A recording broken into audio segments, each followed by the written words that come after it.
This is Series 2, Episode 15. I'm delighted to welcome back Laura Kerr. It wasn't that long ago you were last on this in terms of episodes. It's actually been 10 months, but Oh, I is think that right? it was about 9 episodes ago. And we had a really enjoyable conversation It in was which we fun. talked about NFTs quite a lot. Mhm. And I've just listened to this recently again, and you were saying that you like the idea of NFTs, but they're not for you. You're not you're not going to take the plunge.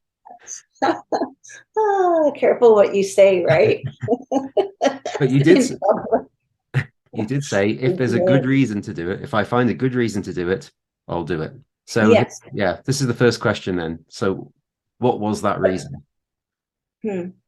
Yeah, I don't know if it was actually one reason because there's so much, you see so much of it on Twitter.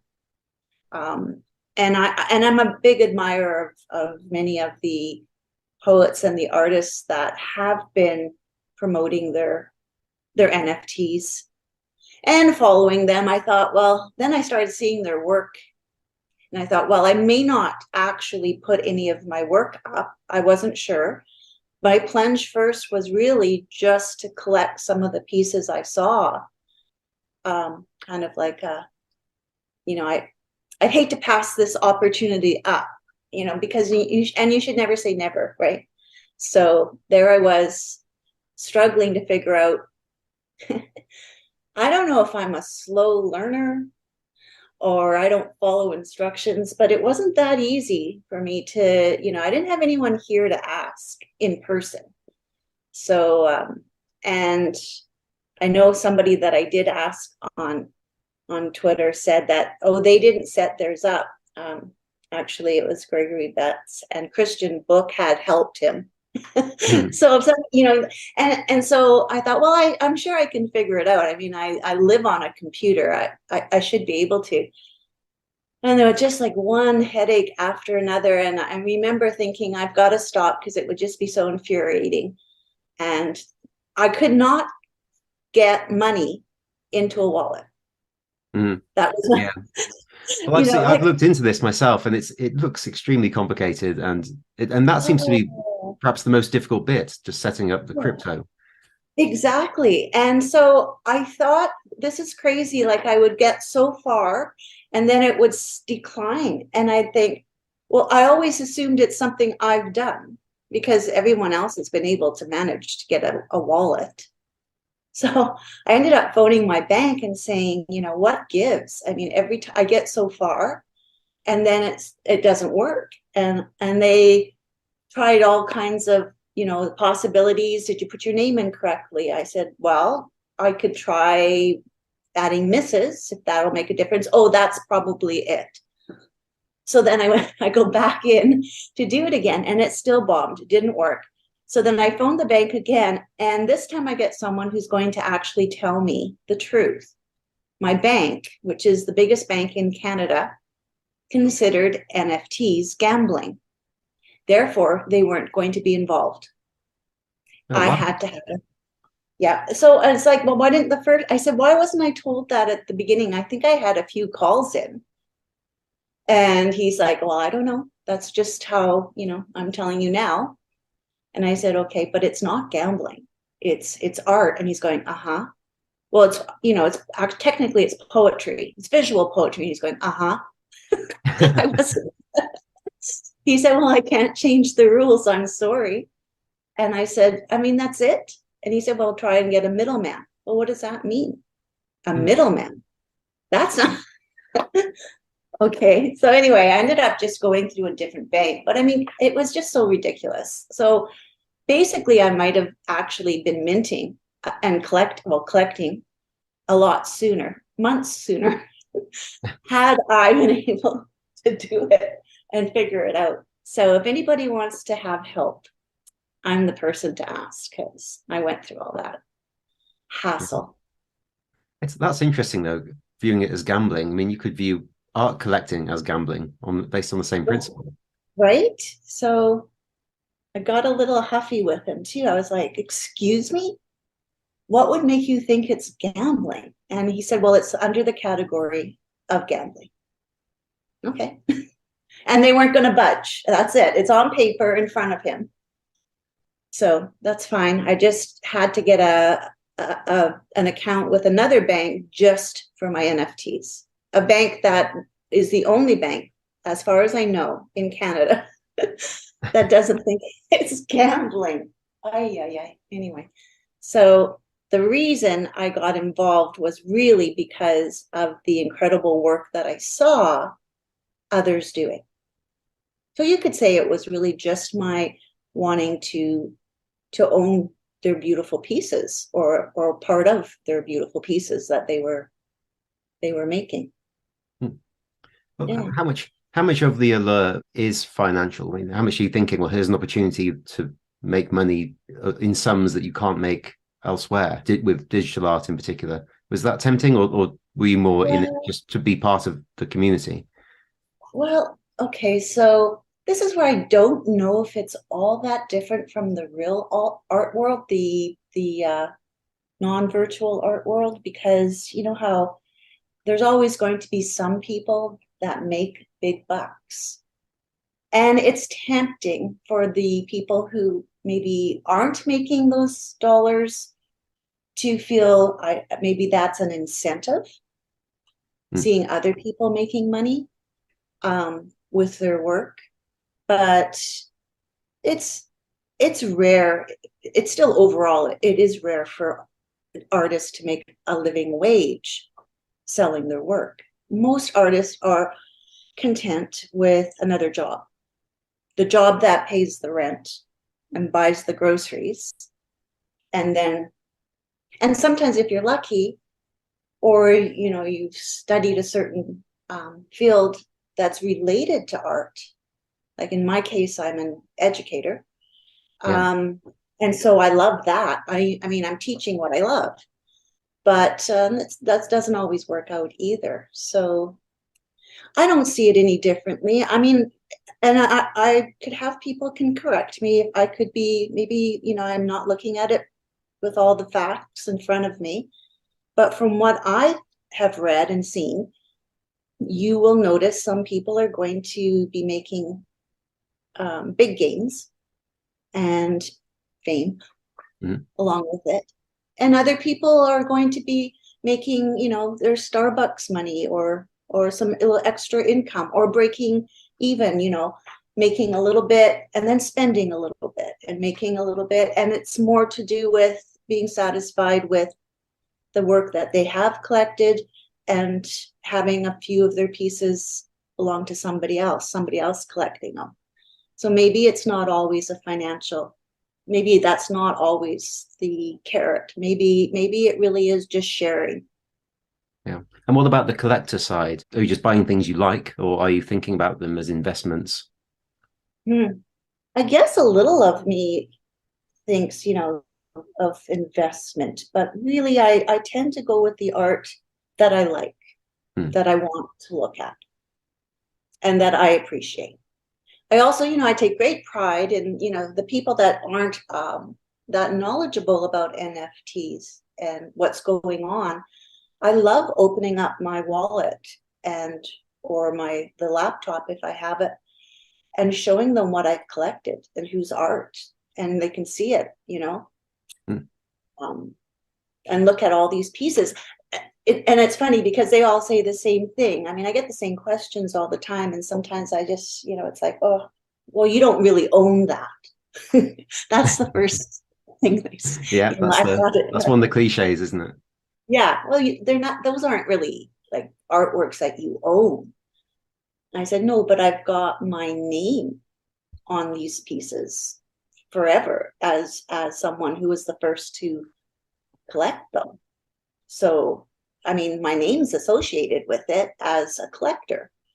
And my own work, same thing. My name will stay with the work, and a royalty will be had, you know, when you sell these. Yeah, I mean, and that's a departure from the art world, isn't it? Where it's permanent. You're always going to get something. It is. And I've thought about that. Like, I was even talking with my painting class about that. Why did the art world become so that I don't know where my art is to this right now? If if I think about my favorite pieces that I painted and sold, I don't truly know where they went.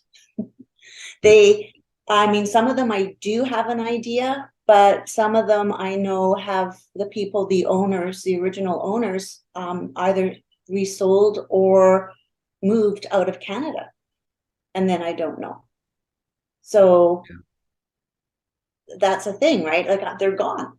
And if they're worth more money ever, who knows? Who knows, maybe after I'm gone, whatever. I won't see it. My family won't see it. There's no royalties. Yeah, it's strange. And also just the fact that you give away the original. I mean, I was a musician, I'm a poet. Of course, when I sell something, I'm selling a reproduction of it. It's always amazed me, though, the idea that as a painter, you create a painting, Yeah, and you don't get to keep it. yeah, it's gone. Yeah. So, you know, and actually, one or two of them, I'm sorry I sold. I might have needed the money at the time.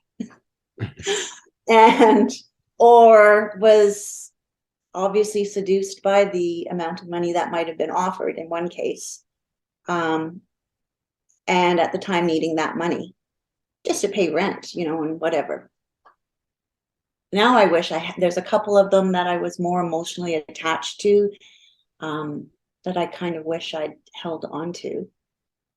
And I never took a photograph of one in particular. I don't have a photo, and I've lost contact with the buyer, and it's gone. And I have a memory of the painting, and that's it. My fault for not photographing it. I was a little, I don't know, living the artist life or something. So I mean, I'd have to hire somebody to track it down. But Yeah. and then, you know, one client that actually bought, I think there was 7 of my paintings that she bought in total. I didn't photograph them either at the time, but I did find her, and I did email her one day, and she was so accommodating. She said, "Not a problem. I'll photograph them all for you and send them to you." So I thanked her, because I said, it's just crazy that I have to ask for photos of my work because I didn't keep track. But that was another work that I wanted to see. It's interesting because you want to see, like, is it as good as I remember it being? Because I've been at it a long time. This is 25 years ago, you know, so it's nice to kind of see it.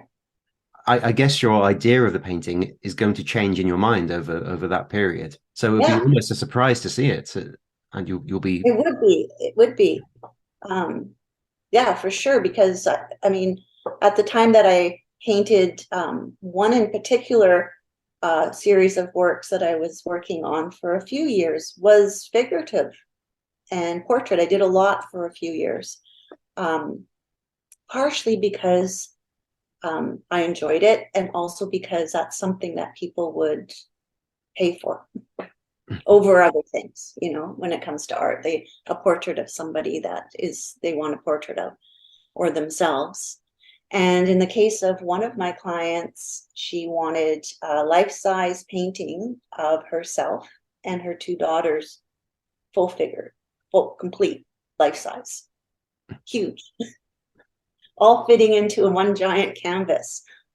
And that doesn't happen too often, that somebody wants that kind of a large-scale figurative work.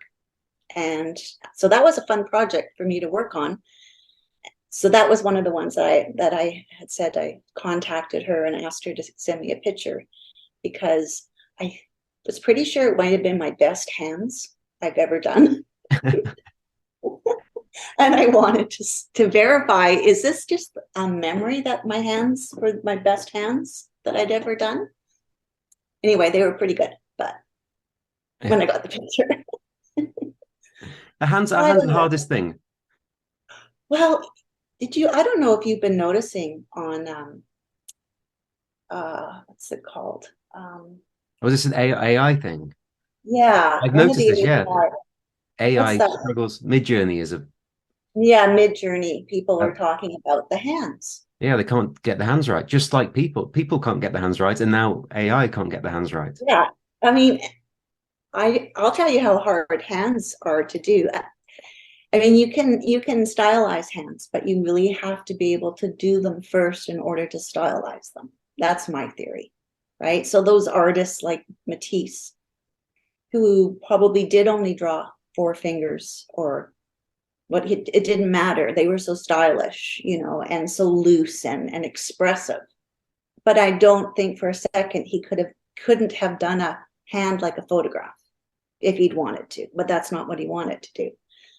So I know we had a first year fine arts, our professor made us draw 100 drawings of our hand in different positions and hand it in at the end of the year.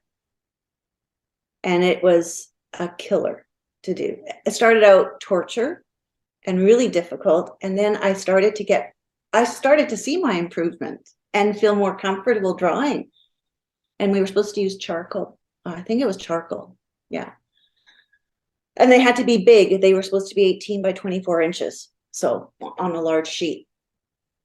And by the end of that 100 drawing of hands, I kind of lost my fear of drawing hands. So I put them everywhere. Show off. Hands. Put your hands up. I want to see your hands when I'm drawing, that kind of thing.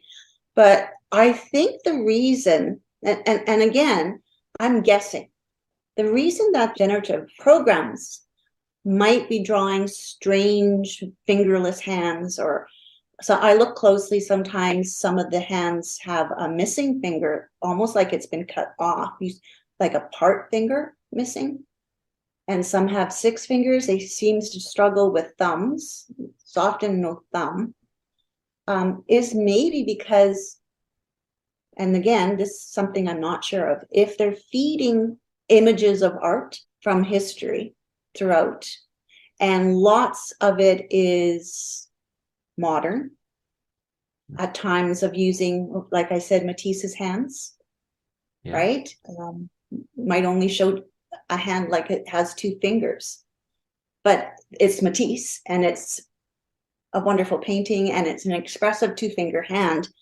Maybe if AI is interpreting it exact, it's going to reproduce really poor hands. But also when you see AI generated photographs, people have 6 fingers, 7 fingers, and surely that's all based on real photographs. So there seems to be something else that is causing this issue. I've no idea what it is. I don't understand how any of this works. Yeah, like eyes are rough too. I don't know. I mean, I spend a great deal of time looking at some of the work that people are doing, and overall, it's quite fascinating. But another place that it struggles, I find, is eyes. The eyes are never quite right. Now, I'm not sure what they're feeding in. Some of the programs you're feeding into it, your input is words, description. Yeah. And others have you put in an artwork and words, like a photograph or one of your paintings or drawings. So I've been testing it out on my own drawings. So I take my portrait that I've drawn, and the eyes aren't wonky or anything. They're not weird. And it's strange what we'll do with the eyes. Like now they're crooked. Now they're crossed. One's going this way a bit. One's out they're cast wrong. And I don't really, I can change the level of how much the generator should use my drawing. I can say just weekly, just a little bit of my drawing. You don't have to stick to it much. Or medium, use a lot of my drawing, but not, halfway. Or all the way to like strong. Use my drawing and just embellish it with the words that I'm giving you, which might be to change colors and things like that, right? Or a quote that I'm using. I know it's hit and miss. I mean, and that's part of the fun. People criticize generative art. The artist isn't pulling out one image and going, Eureka. I've realized quickly that that's what you do. You have to be very selective and you have to Yes. wade through a lot of bad art before you find something that A works. lot of very, very bad art, or just not what you're looking for. Like I have seen some images put out, generative images that I look at and go, huh, interesting, but that's not what I want. And so toss. Most of the time, though, if not all of the time, so I get an image and it's pretty good, but it's not ever quite good enough for me, just my personal, what I'm after. So I go into Photoshop or Procreate, or what's the other one, Illustrator, and I clean it up and alter it. I get rid of things that it put on there that I don't want. Mm-hmm. And then add things that I do want. So it's really very collaborative, but in the end, like honestly, nobody would be able to reproduce my work the way I'm involved in it. It's got to be more satisfying that way anyway. I don't think I'd be satisfied with just plugging something in and getting the painting out. I think I would want to go in there and change it so that there is that intent. I would think that for an artist, that would be, it would never be quite right, quite what you want. Wouldn't feel yours either. Right. That's right. Well, have you tried the writing, the poetry? You know, I haven't. I've spent more time with the text to image AI generators.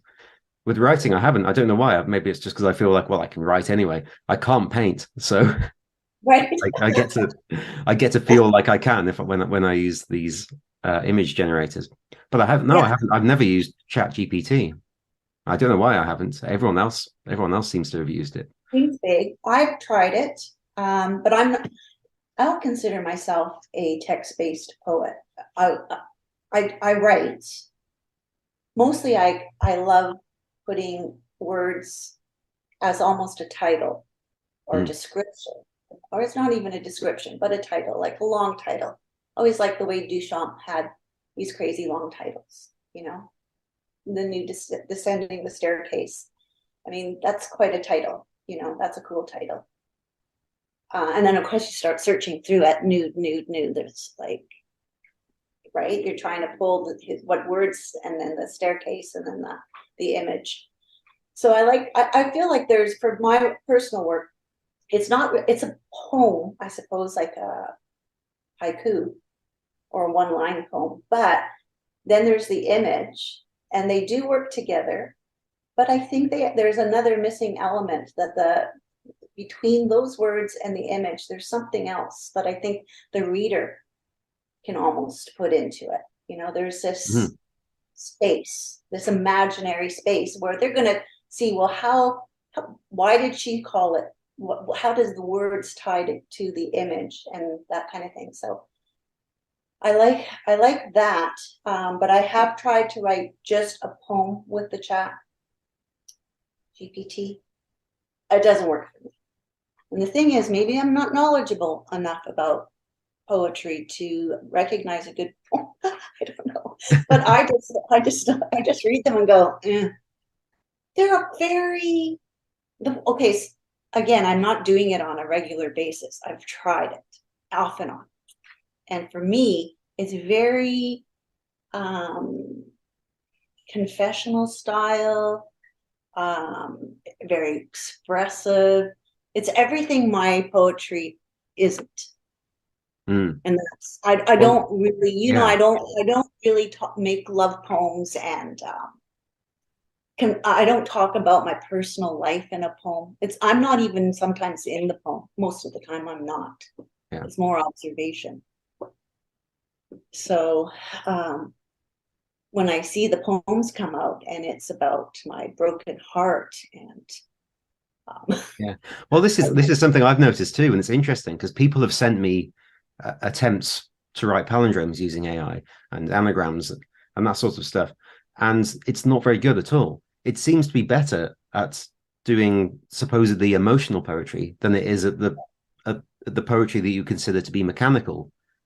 You know, you naturally think, well, surely AI will be able to do all the mechanical stuff. Right. But no, it can't do that as well as it can do the expressive stuff, which is really strange. Yeah. why wouldn't it be able to do like an anagram? I did try an anagram on it, actually. I tried just for, again, just once. So I can't, I'm no expert. I can't say, well, it can't do anagrams because I only tried it one afternoon. And I thought, let's see if this can do an anagram. And I kept trying different ways of helping it out. No, that's not an anagram. You printed the word anagram in a poem. That's not what, okay, let me explain this again. Yeah. So, back I go in and no, it couldn't do it. Yeah. Well, like I said, people have sent me they've said write a palindrome. And what's weird is it comes back and it's not a palindrome, which is strange because you'd think it would be able to check. But instead, it just uses lots of words that you often get in palindromes. So it's obviously trying to source palindromes online and just take words from them. So I have words like live and evil and doom and mood, but they're not in a place to make it a palindrome. Right. It's just a few of the words in it are correct, right? Well, that's what the anagram did too. Yes, of course, and they were the obvious words again. Anyway, it was a failure. On our collaboration didn't work out, so I fired him. Out. Next.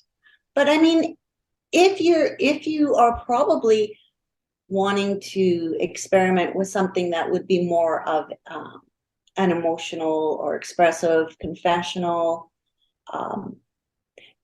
and sometimes I think it's very good at the insta poetry, the poetry that's short and like expressive.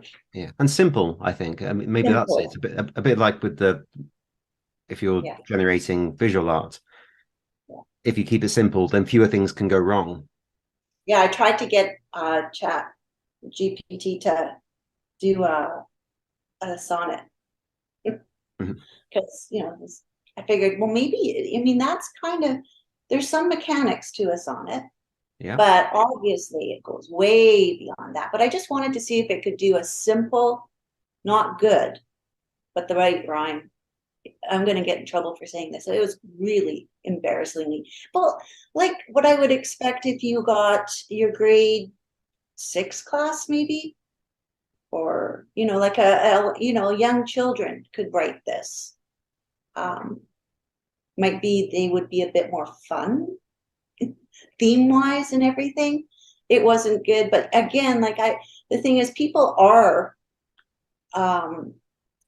having success with it, and they are advocating for its use. And who knows, maybe there's a way of doing it if you stick to it. Like I can't say I stuck to it. I just wanted to kind of explore it, and it's not.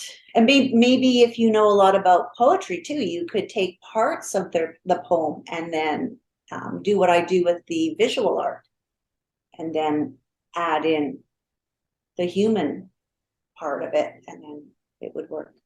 Yeah, and I suppose another way that it's a creative process. It's not just what you do with it afterwards. There's got to be a knack to saying the exact right thing to get it to do what you want, and it's probably quite complicated. You have to phrase things perfectly so that it's really listening to what you're giving it. Sure. You do. Like, okay, so I am giving the computer my drawing or my painting, and sometimes I take a detail from a drawing. And some of my drawings are quite large with lots of detail, so I can just zoom in with my camera and pick up one little spot on it and put that in, and then give words. Sometimes I say, turn this into a poem. And that's just those words. Now everyone's going to go, they're going to start trying it, but it did work. It did do some cool stuff to my hand drawing, and it was the one that I remember that I liked was a pencil drawing. And it did some really neat things to it. as far as poetry, adding words, but they were more like, and they look like words, but they didn't read as words. I guess like a semic, a little bit cryptic or whatever, but it was cool because where I had lines in my drawing, there was a line of letters or font. And it was really neat. Like that was sharp. And you know, and I got to look at it and think, well, you know, I'm going to clean this up. I'm going to, because sometimes it doesn't do a complete, I don't know, I've never just put it up on Twitter to see what people might think of it without me going in and fixing. But I can't help myself. So I go in and like it has a partial letter. I can finish the letter, that kind of thing. And I can clean up lines that are confusing, that don't have to be there, that kind of thing. So, I mean, I don't think it's anything to be afraid of. I feel like like anything, it would be like they must have been afraid of acrylic paint when that first got invented. Yeah. Replacing oils with acrylic. Yeah. And I mean, I don't know. And computers have been around for, what is it, since the 50s. Well, there's always fear around any new technology, any new innovation. One thing I really wanted to talk to you about with this, especially with AI generated art, but I suppose also poetry, is the issue around plagiarism. Oh, yes. I know some artists, a couple of artists who've said, if I see my style being used in one of these, I'm going to start suing everybody. How do you feel about that? Yes, you see, that's why I put my own images in, because I don't want it to be someone else's work. You know, okay, so we are all obviously inspired and using work that we see, even subconsciously. Yeah. You know, so I don't know how unique or original anything is anymore. I mean, we are seeing it different. It's so different too today with everybody has a computer, a phone, and you're looking at images all the time. There's royalty-free photographs that you know, stock photographs. And I guess it is, to me, just, it's a personal thing. I prefer to have my work mine. Yeah. I want it to be mine. I'm old school that way. I think that I'm interested in pursuing, like I always say, I'm after the greatest mark I could ever make. Mark. If I could make and paint that mark, that would wow me, you know, and go, whoa, I just did the best painted mark I've ever made. So, I mean, it's against my grain to want to use somebody else's work. Am I influenced by other artists? Well, hell yeah. I mean, I absolutely devour past artists' work. I mean, it's like something I look at all the time. I've thought, how did they paint that? You know, and studied it. And it's got to be in my work somewhere. I'd say we have all pilfered to some extent, haven't we? When I started writing poetry, when I was a teenager or early 20s, I was basically an Edgar Allan Poe imitator. I was just trying to write like him. That's a good one. And of course, now I don't. But whatever I did then has surely remained to some extent. Okay. It's there. My first artist that I copied, you know, I would just sit for hours and draw his crazy stuff with Salvador Dali. As a teenager at the time, and you know, I'd put on my Yes albums and topographic oceans and start drawing surreal stuff. And then when I went to university, my professor, I had a Salvador Dali book on the floor beside me, and my professor walked behind where I was sitting and drawing, and she said, "Who's Salvador Dali?" or whatever it was, you know, or I forget what she said. Like, and I said, "It's mine." And she said, "He's not a good artist." And I said, "What? I think he is." And she said, "Okay, really? You think he is? You go find a drawing a pencil drawing, a drawing by Salvador Dali, and bring it to me and show me a good drawing. And I thought, oh God, I'm scared. So I went and I did find an etching, closest I could find. It wasn't really pencil. I think it was an etching of his. It's a girl with the drawers coming up. I don't know if you've seen it, but anyway. Oh, I think I know it. Yes. Yeah. Yes. And she said, you think that's a good drawing? And I said, yes. She said, draw it. And I said, okay. And so my punishment for liking him was that I had to draw this artwork, right? And her basic attitude was, I should hate him now because it's not a good drawing. But I actually didn't hate him after that. I thought, well, I did a pretty good copy of that drawing. But anyway, I mean, he influenced my work, and I'm not even a surrealist. Exactly. And so it's a bit like I'm saying with Poe. I don't write like Edgar Allan Poe now. You don't paint like Salvador Dali. No. It's there. It's going to be there to some extent. And so are lots of other people who've inspired you. Is that really any difference with AI generated images where the generator has taken a certain style or a certain process from an artist? Okay, so supposing as a conceptual artist, you would put in something, you have an idea for this whole body of work, and it involves, you have an idea of what it's going to do, but you haven't done it yet. And that might be to generate many, many images of something. And you're not really doing the artwork, but you've had the idea. You've put the idea into the process. And then the computer will do the rest. But it is kind of, it's still, it's unique because it still goes back to what the artist perceived at the very beginning that they wanted to do, and then having the complete work and going back and saying that this is the idea and this is what was generated, and it's like a conceptual artwork. Not everybody can do that. Almost like hands off after a certain point. The human has hands off. That's it. And of course, this isn't just something that started with AI art. No. Someone like Damian Hurst has other people making the things for him, but he's overseeing the creation. So it's his project. Exactly. So it gets so complicated, but obviously there are going to be people that abuse anything. I shouldn't say people, but I mean, if somebody is going to feed living artist work, for example, too, right? They shouldn't. I don't think they should be giving living artist work to these things. And there's a ton of museum work that you can use. There's even something called Museum. I think that's what it's called.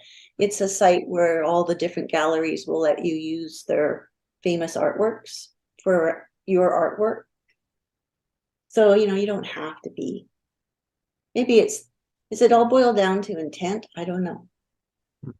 I think you're right, though. There's something in the idea of using, if these generators are pilfering from works that are in the public domain, that's very different from if they're taking living artists who are trying to make enough money to survive. How would you feel if they all of a sudden you saw anagrams that you created?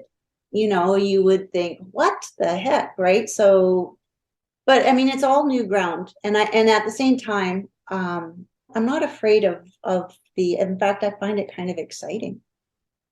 All this new. Well, it's not new though. I don't know.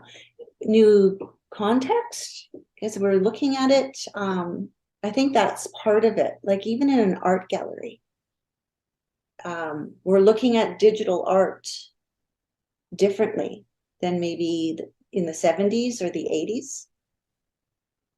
So, I mean, because it's different now, because it's something that, first of all, when I first started doing digital art, nobody really cared. about that, like in a person on the prairies. I'm excited. I've got my first personal computer. This is 80s, right? And I'm using the computer to draw. And nobody cared. And in when I sold some of these, nobody said, so what part did you do and what part did the computer do? Nobody cared. Yeah. It was just the finished image. And now, of course, it's abundance of digital art. It's very popular. And it's the big, I guess you would say it's here, where everybody's involved. Everyone has a personal computer. And everybody was home for a few years on their computers. So it was bound to happen. But then now we're looking at it in art galleries so differently. It's like it's like a different dialogue.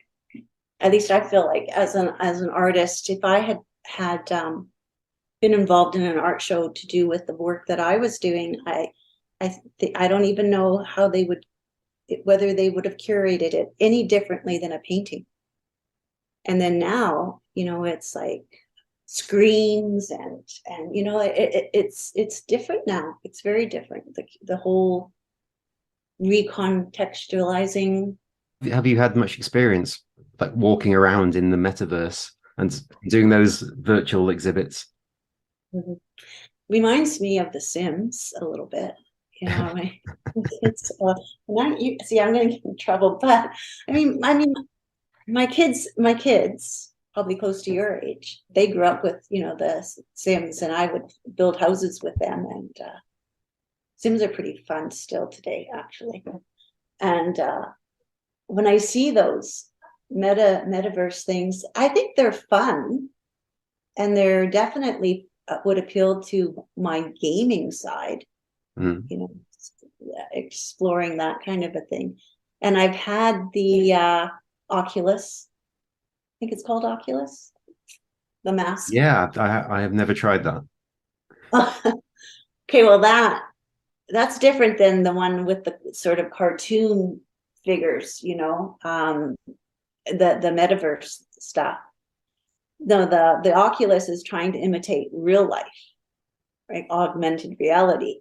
So you're supposed to be convinced that you're on a lake, sitting on a dock, meditating. And for all, and and it's pretty cool. Yeah, I've tried. I try all this stuff, and yeah, I think it's all good, and I admire. Honestly, Sasha Stiles is amazing. The amount of dedication and work that she has done with the generative art, computational, her book, all of that. That's why we're there. Yeah. Well, as you know, we I interviewed Sasha yes a couple of months ago, and you've recently got involved in her project with the Verse. Yes. So so I don't know how much you've done with them yet. Okay, so the art show that's coming up, I guess in May. The theme was books, and I don't know how much I can give away or not. I don't know. But okay, well, we can steer clear if you want, if it's all top secret. Well, no, I don't think it's top secret. It's just that and I don't know what other people are doing. I know very little about. Christian put his up on his Twitter account. Yeah. So it can't be too secretive. And I think I did put one photograph of mine. And so I'm a book collector, and people probably don't realize I collect art books. And I've been doing that for over 30 years. And then I get donations of art books from people when they pass away, their estate. People will bring me their art books. And somebody gave me a set of art books that I knew someday I was going to do something with these books. They're from the Met, and they are, well, I won't give too much away, except that they were done so strangely that I loved it. The images in the book are black and white. Now, you don't put images of art in black and white, but inside the cover is a sleeve, an envelope, with colored prints, all 8x10. So they this person kept them separate, right? It's like a little gift. And he did a series. I think I'm going to say 12. I didn't get a full series. I think I have 9 of them. I'm missing 3. But I took the ones that appealed to me the most, that I have looked at the most and thought about. I took out those prints, gone. And I created my own prints to go in the book. And my prints are of my art that is a dialogue with his writing. And he's an art writer and critic. So I am responding. And these books are from 1954. So I'm responding today to his book with my prints. Okay. So that's what I'm doing. And, you know, I see things differently. And I did talk to Sasha Stiles a little bit about this. I mean, I have a very strange thing where colors are very different. I have, I don't know, I see colors a little bit differently than the average person. I can undo colors. I know my class loves it. I can look at a color and tell them exactly the proportion of colors to make it. And I've always been able to do it. When I've gone to mix paint at Home Depot, which is a hardware store, I can tell the paint mixer how much to put in of each color to make the paint, and they'll just stare at it. And colors are a little bit odd to me too, but I think it's because I'm dyslexic, and I relied on images to help me read. I would never have been able to master reading. I'm quite dyslexic. So I was switching words and I was switching words in a sentence around, but I was also switching letters. So it was like, and I was not diagnosed. They told my parents that I couldn't concentrate. I had a concentration problem. So they tried moving me away from windows. Punishing me. They said, you know, she might be staring out the window too much, so we'll put her on the opposite side of the classroom so she can't see out. It's like nuts. Then they made me read, and I don't know if the school board will ever listen to this, but honest to God, they made me read a special book called Uncle Funny Bunny. And Uncle Funny Bunny, I had to read the story and then turn it over and answer questions. And Uncle Funny Bunny was so boring that and had no pictures. So I would look at it and then I'd flip it over and make up all the answers out of my imagination. What was the story about? Well, let me tell you. And I'd start writing all this elaborate stuff. Well, they probably thought, oh my God, there's definitely something wrong with this child, right? Turns out, and that's because of my age and going back, this just didn't get diagnosed until I was practically an adult. So I learned strategies on my own to read all by myself. I'd go to the library because I loved writing. And I'd go to the library and get books, and I'd get picture books and anything to do with National Geographic type things and picture books. And then that would help me understand, you know, what I'm about to read, because I'd have the picture cues. And spaces were really, really important. I need spaces between words. So I do a lot of artwork to do with space and monospaces, because how things appear on the page for someone who's dyslexic is really important. You know, I need to pause. I need the spaces are very, very important to me. So all of this is in my response to his book, which is written in 1954 on art. I probably couldn't have read it when I was much younger, because it would have just been a blurry black and white mishmash. I would have just pulled out his colored pictures unrelated to the text and looked at them. Well, I made myself look at to read through these books over the years that I've had them. And this is my way of having a dialogue with the past, and how I see books and read books. Yeah, that sounds fascinating. There's a condition, and I wish I knew more about it, so I'm going to sort of muddle my way through it. But there's a mutation in the cone cells of the eye, and it's a mutation that's far more common in women than men, which is it's effectively makes you the opposite of colorblind. You have a better way of passing different tones. Yeah. So I wonder if there's a way to get this tested. Perhaps you have that. I have a lot. The only thing I know I don't have, I'm not colorblind necessarily, but when I see certain colors, and this is weird, I can, and yes, it's a condition, but I haven't had any official diagnosis. I just, because I like it, I can taste certain things in a color. Oh, so that's synesthesia. Yes. Yeah. I know.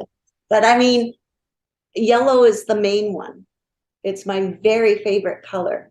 And if I look at a certain yellow, I actually think I salivate a little bit. Like I can actually taste it. So, and there's various levels of that. Like some people are very acute. Mine's mild enough that it's not a problem.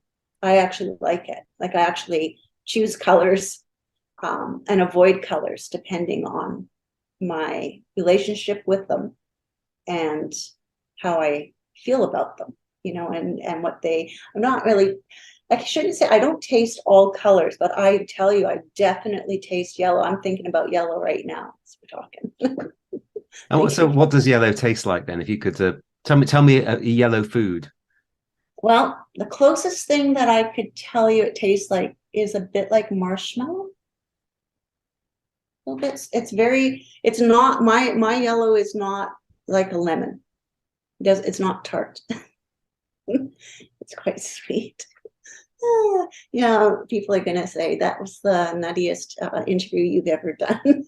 I think it's a serious condition. It is a serious thing, but most people have a small amount nobody has a huge amount of it. Most people have a tolerable amount of this color relationship. And I really feel a lot of times that mine came out of the importance of images to my learning.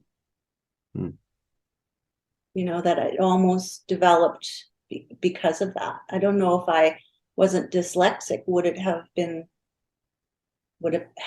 developed? I'm not sure.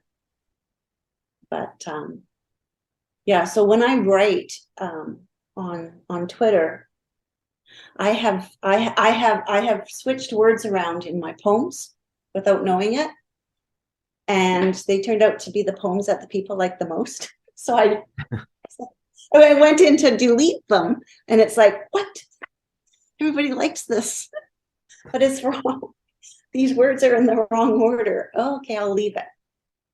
And so I mean, things like that have happened. And of course, when we got the thing where you could have, if you pay for Blue, you can edit your poems.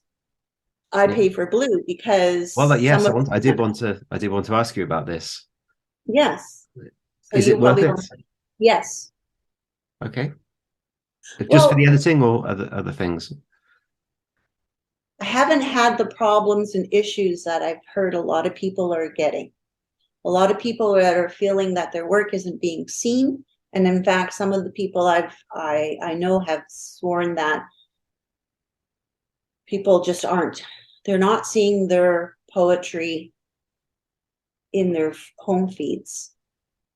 And so they're getting from maybe say a year ago when they were getting a lot of impact, a lot of people commenting and interacting with their work, to people saying, oh, I didn't see it. So I feel like ever since I got the Blue, I'm seeing everything. I see yours, I see all of my followers, and then some. I see my followers often. I've heard that one complaint I've seen is that when you pay for Twitter Blue, you expect to then get more exposure, that you're going to be out there more, and that hasn't really happened for people. Yeah, maybe not. I don't know. It's hard to say because I don't know what the whole I don't know what their goal is. Like, if they have a goal that eventually, if you don't have blue, you'll have like tons of ads. And the thing is, though, I feel like, and Elon Musk should pay attention to me here. If I'm paying $15 Canadian, that's a lot of money. That's the same as Netflix. If I'm paying that for Twitter, why am I getting all those ads? Like, people at least give me something as a bonus for paying $15. Like, I should not be seeing it. I see ads like everybody else, I assume. Like, they're not just in my feed. They're in threads now. So if I'm looking at a thread through something you've written, I'm interrupted with an ad, and it's a lot. It's a lot, like, I can skip these ads, but the ads are annoying. I mean, they're not even things I want. Yeah. Well, to be honest, ads aren't the worst thing you're going to see in replies to my tweets. Well, you know how Twitter can get. Kind of hairy, scary. Yeah. I know I recently gotten a couple of people annoyed at me for standing up for not gatekeeping. And so, well, these things happen. I mean, really. You get used to it, actually. You do get used to it when it's happened several times. It's starting to be kind of normal, right? Yeah. Like where I either put how I truly feel, what I truly think, my educated guess, whatever, or I fear what other people might say. Now, if I'm going to fear what other people are going to say, in one case, somebody was literally coming on my Twitter and bullying. The only word I can think of is a bit of a bully, just trying to make me look stupid. Ridiculous, but because I can't be made to look stupid, because I'm not. But I mean, these things happen, and so it's like, oh man. Those are frustrating though, where it feels like, is this person intentionally misinterpreting what I said, or have they genuinely misinterpreted it and attach this connotation to it, which I never meant in the first place, but they're saying that I'm saying this when I don't think I am. Well, people can be just mean. It boils down to, and we think that poets, should be like, so, I don't know, human and caring and kind somehow, or not kind, because that kind of means that but you know what I mean. And man, sometimes it's like the cancel culture and but here we are, we're still there, and I refuse to not be, just use your voice, keep your voice, and don't let them take that. And that's important, right? That it is, yeah. We have to. We can't all be agreeing and saying the same thing. That would be so boring. I mean, if everybody agreed with one person only, if everybody was just writing nature poems or love poems or confessional poems or expressive, heartfelt poems, I'd leave, because that's not I'm sorry, but that's just, I appreciate when they're good, and they can be good, and I get that. But that's not my thing. That's not what I'm interested in. I should have the ability to be and put the stuff that I like out. And if someone doesn't like it, they should not be there as my critic, right? Like, it's like, you write your stuff, I'll write my stuff, and we'll all live happily ever after on social media. And the best thing is, we can all appreciate each other's work to some degree. And that's it, that the most appropriate response to a poem you don't like is to ignore it. Yes. I do that every day. Every day I see poems that I don't like, and I don't feel the urge to tell that person, hey, I don't like this. It's right. It seems strange. And I mean, we all have our own goals and ambition, and we're putting out our own artwork. And sometimes you can get, so that you are so focused on your own work. I mean, sometimes I have to say, hey, go look out at the world of Twitter and look at all the great stuff that's being put out there, and so I like to retweet a lot because it's amazing. I mean, I don't always retweet the stuff necessarily, or nor follow, nor have, not everybody is doing work like me. That's important, right? Like, it's not the type of work that I like variety. And sometimes, I've learned, I've tried anagrams. I'm not good at them like you, but I've seen some good ones of yours. Yeah, really? Oh, well, I love your work so much that I thought one day, I'm going to try to write an anagram that's so cool. And I mean, I wouldn't ever have if it wasn't for you. I mean, we do influence each other, even if it's just to put a smile on someone's face and make their day better or whatever, right? Yeah. So, and likewise, the stuff you're doing it's some of the most innovative work out there. Out there, I mean, on Twitter, but also in avant-garde poetry. Constantly looking for new ways of making art, and it's amazing to see that. And that puts me to shame. Right now, I'm in this period where I haven't written a poem in a few months because I need to find the next thing to do. For you, that seems to be quite natural. You just do it. Like every day, do something new. I have no style.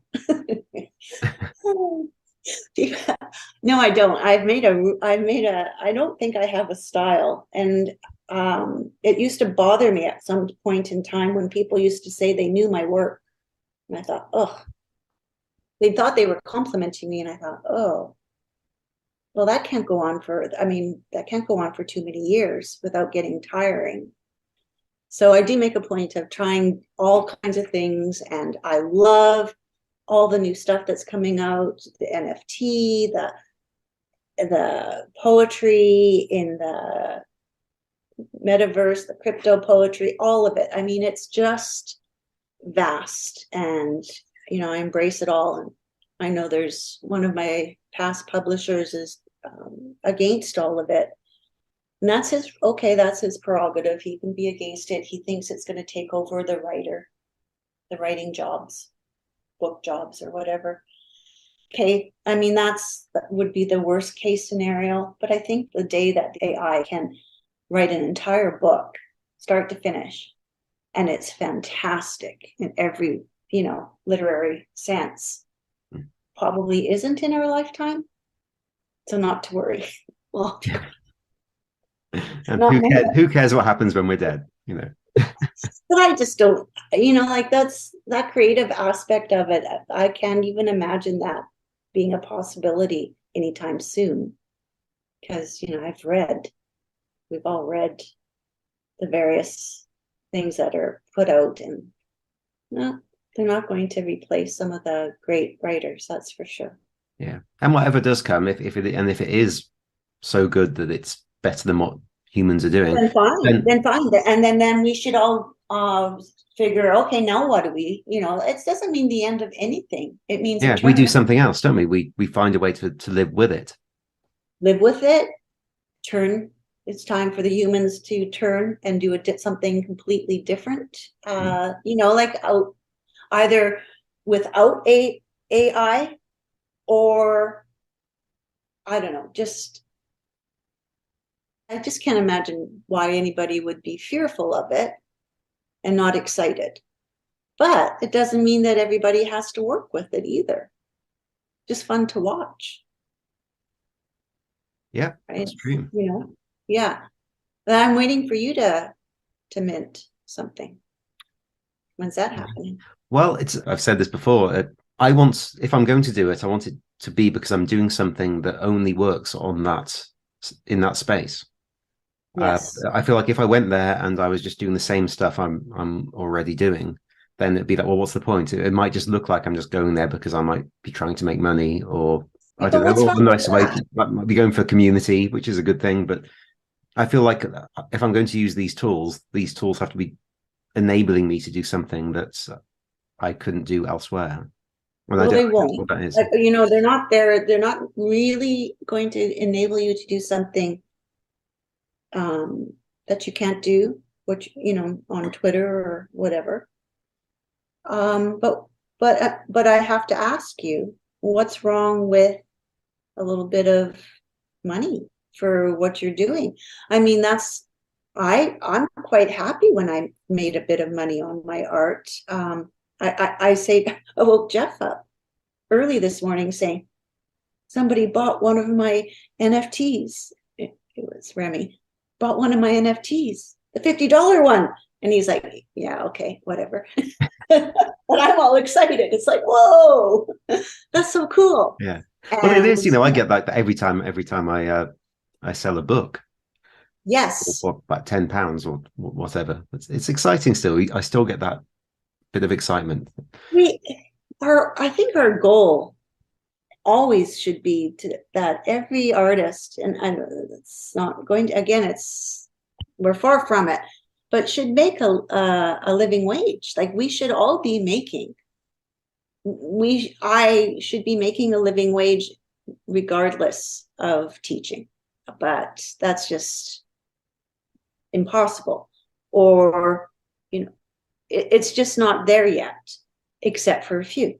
And the few aren't necessarily making living wages. It's a little imbalanced still, right? Where the few could be making more than their share, like Damian Hurst. But tell you, I absolutely, if I had the money, I would buy a Damian Hurst. So I'm not complaining because I actually love Damian Hurst. Did you see that documentary, the documentary about his Yes, exhibit in yeah. Venice? The mockumentary. Isn't it a Yeah. mockumentary? Yeah.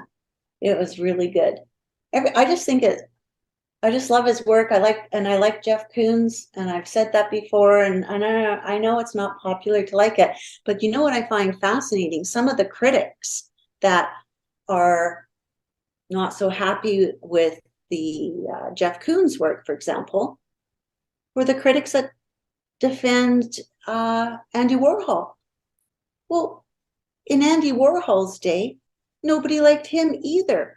So now these critics are showing their age to me. It's like, okay, yeah, now it's okay to like Andy Warhol. Yeah, it's a You know? familiar story, isn't it? I mean, throughout Isn't the it? history of art, it's just Yeah. gone around like this. Yeah. But I mean, I personally, I went to my first trip to New York. I saw a painting retrospect. Well, it wasn't retrospect really. It was just I think it might have been, I don't know if it was a Guggenheim, but anyway, it was a big show of Jeff Koons uh, paintings and a huge all pop art, cereal, Mickey Mouse, the whole bit. And I loved it. And I don't care what anybody says. I mean, I just thought it was fantastic, and I'll stick by that. And you're going to put this on YouTube and you'll get a thumbs down probably. I don't care. Yeah, I don't care. It's there comes a point where you just think, wow, it doesn't matter what anyone says. No, I mean, that's just it. We won't move ahead as artists if we fear Yeah, any exactly. criticism. And I say that, I give myself that pep talk daily. In the mirror. Just before I tweet it. Okay, you're going to tweet it and it doesn't matter, right? Yep. Yeah. Tweet.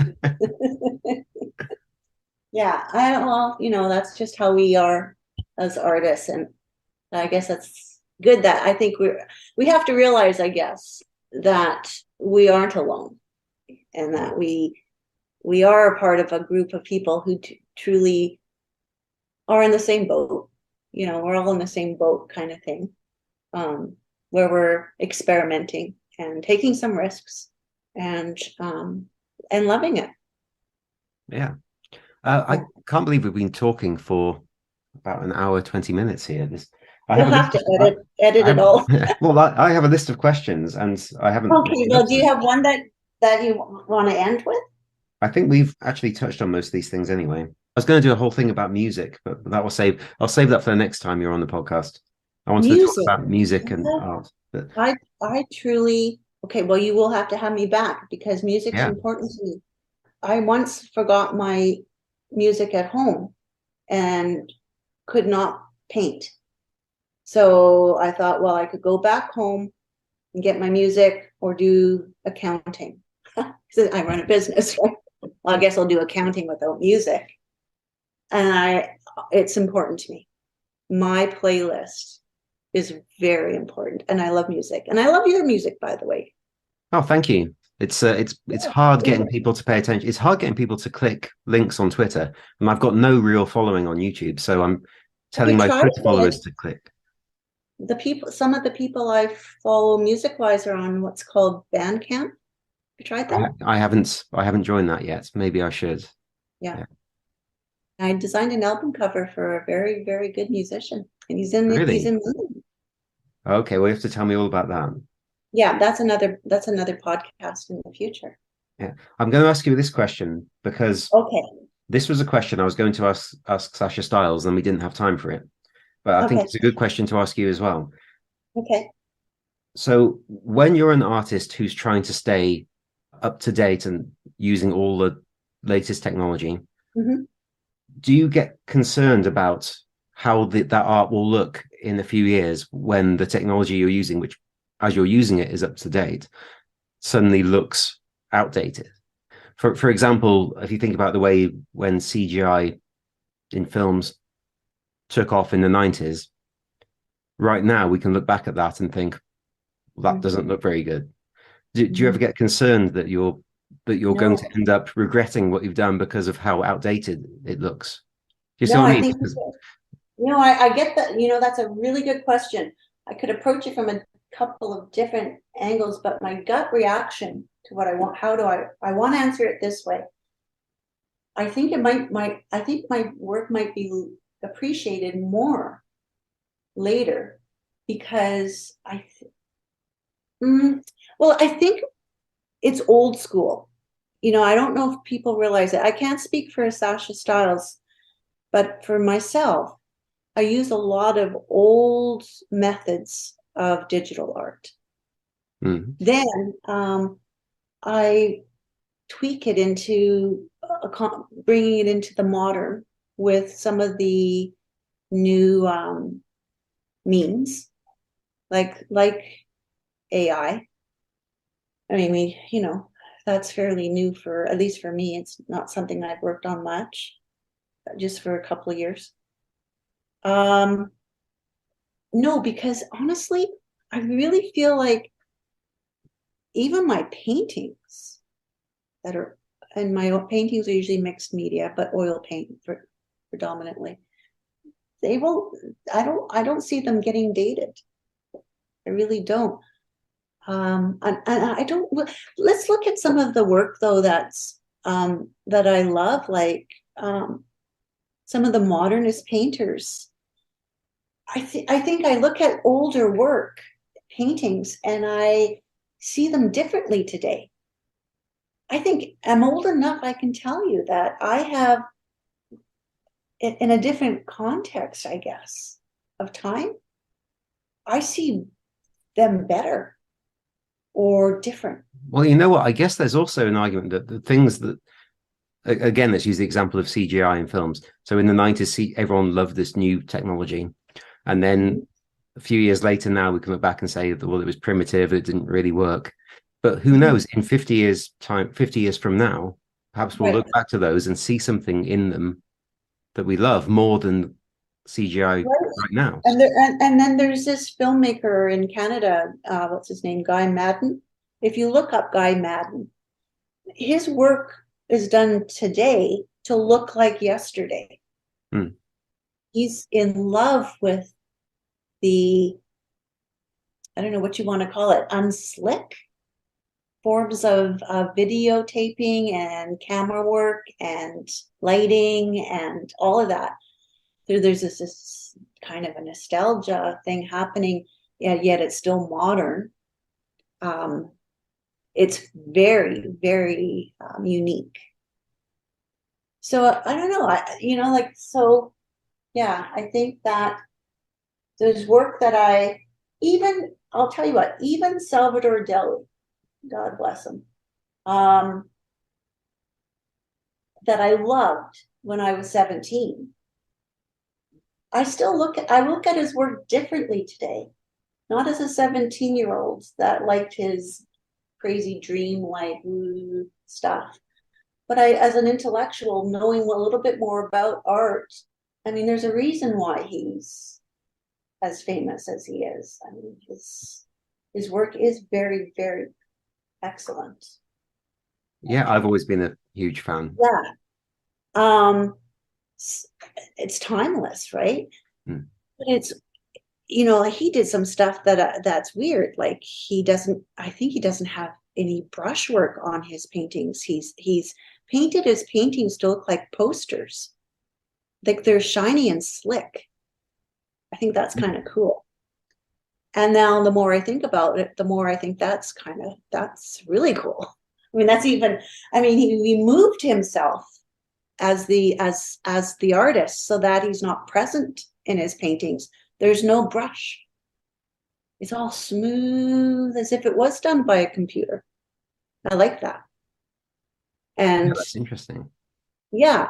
So I mean, and so it's traveled through my mind, evolving differently and speaking to me a little differently.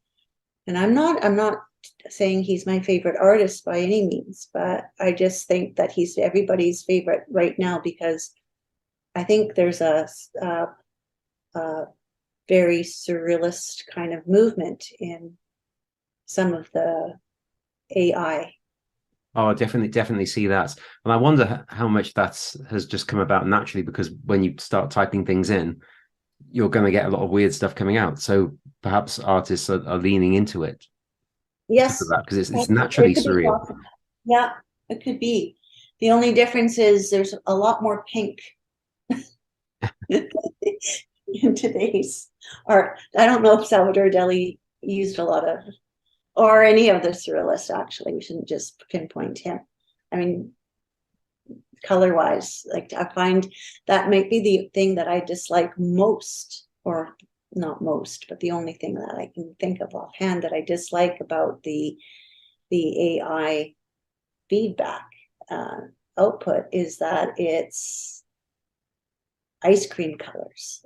And that could be a personal thing. I'm not going to say not, everybody throw their pink color out because I've got it in my stuff too. I'm just saying that there's a lot of, I don't know what you want to call it, bubblegum-ish, acid. There's not enough yellow for you, not enough marshmallow. There you go. Get that yellow in there. God sakes. Oh, yeah. Mm-hmm. Well, before we finish, anyway, we should mention that the upcoming book. So, Mnemonic Trains, a collaboration with Nick Biombino. Yep. Yeah, it was my, I guess it was like a COVID kind of a project because, everybody was online at the height of it all, when we had to stay indoors and all that. And we kind of found each other mutually just admiring each other's work on Twitter. So, there you go. Social media, it's a good thing. And I mean, he's got a fascinating past history of as a poet and a psychoanalyst. Anyway, it was neat because he had made these pieces, and the idea was that we would morph them into a new piece. But then I felt, honestly, I liked his pieces by themselves, and my pieces, I didn't necessarily want to have to show all of his work in my pieces. But the point was that they were like a muse. I was inspired by his work and using it in my digital work. Anyway, it was a really fun project. Well, what's interesting, Yeah. is that in some of them you can see quite a lot of Yeah. his originals, and in others it's just Gone. disappeared. Yeah. Yeah. And it honestly, everyone that I looked at, and I looked at quite carefully, I took on uniquely, depending on what words I saw first, the shapes that came at me first, that kind of thing, and would go from there. So there was no formula, and honestly, each one is using different types of digital techniques, digital applications. So there's no formula to any of them. It really is each one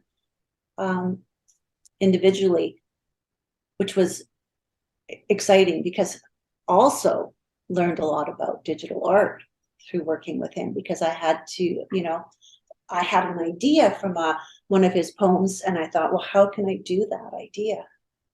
And so I'd have to find means to do it. And so I did, actually, it strengthened a little bit of my digital forte. Yeah.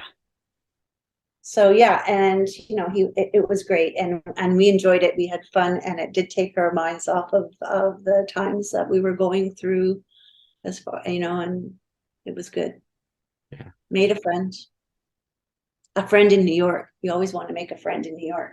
Of course. Yeah. He's stuck with someone in a pig. Winnipeg, what? I like having a friend in Winnipeg. Okay. You got to have one prairie friend. Yeah. Yeah. So this book, it's coming out in July from Yes. Penteract Press. Yes. I'm Excited. looking forward to it. I love the variety in it, and I'm so pleased to be doing this project. Well, I can't imagine, honest to Pete, there was hands down, when he and I were talking about it becoming a book, it was hands down, it had to be you, because it also, I have to tell you, the way that you lay everything out and design the book is like a third person collaborating in the project. And it's wild, your insight and how you put things together. And so it's exceptional. And I wouldn't go, honestly, I'm so thrilled that you are doing it. Well, thank you very much. You're welcome. Laura, it's always good to talk to you. This was such good fun. It's flown by as well. I can't believe we've been talking as long as we have. You're so easy to talk to, and it's just always very insightful. And this is the second time you've been a solo guest on the podcast, and there will be a third, I'm sure. Oh, good. Okay. Well, it only lasted one glass of wine, so it wasn't that long. Well, let's have another one in a moment. without the stresses of recording. Well, thank you very much for having me. It was fun.